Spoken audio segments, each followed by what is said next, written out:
I'll be talking about sign language, and I put a sign up on my slides to give you a little insight of it, which this is the sign for I love you, which combines all three signs.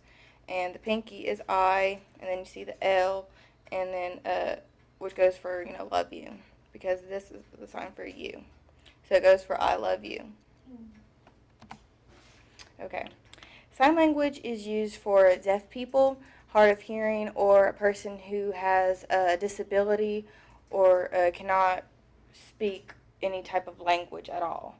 So that's mostly what sign language is used for, or if you want to be an interpreter other than that. Okay. I'm going to assign to you, which is hi. My name is Amanda,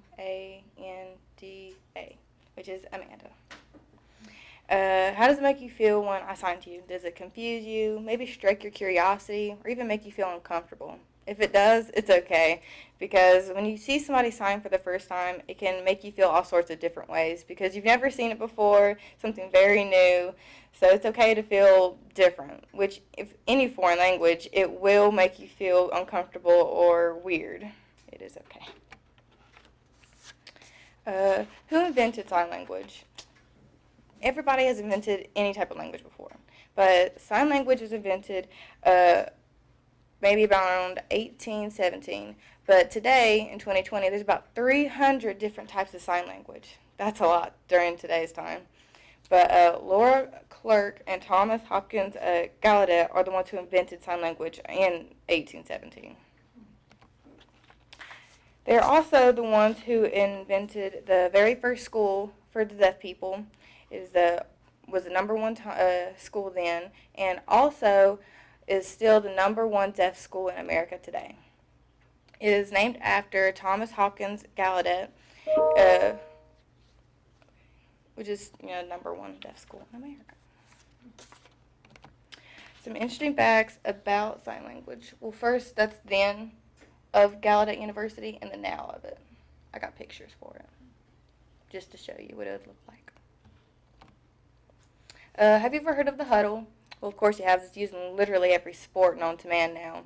But the huddle was invented in 1892 by Paul Hubbard. He was on the deaf team at Gallaudet University, and they were going against another deaf team at the time, and he did not want the opposing team to see him sign his plays to his teammates. So he asked his team to form a tight circle formation so that he can sign to them without the other team seeing. So that is now known as the huddle. Interesting fact.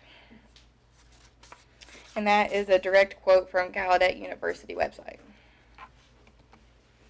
When I fingerspelled to you earlier, that was me fingerspelling my name. So this is the signs of each letter of the alphabet, just to show you. Another interesting fact is I fingerspelled my name because only a deaf person can give you your sign name. So I don't know if anybody's ever watched Switched at Birth, but as you know, after a while, after watching it, they all have their own signs. That's because only a deaf person can give you your sign name. So other than that, I have to fingerspell my name anytime I talk to somebody.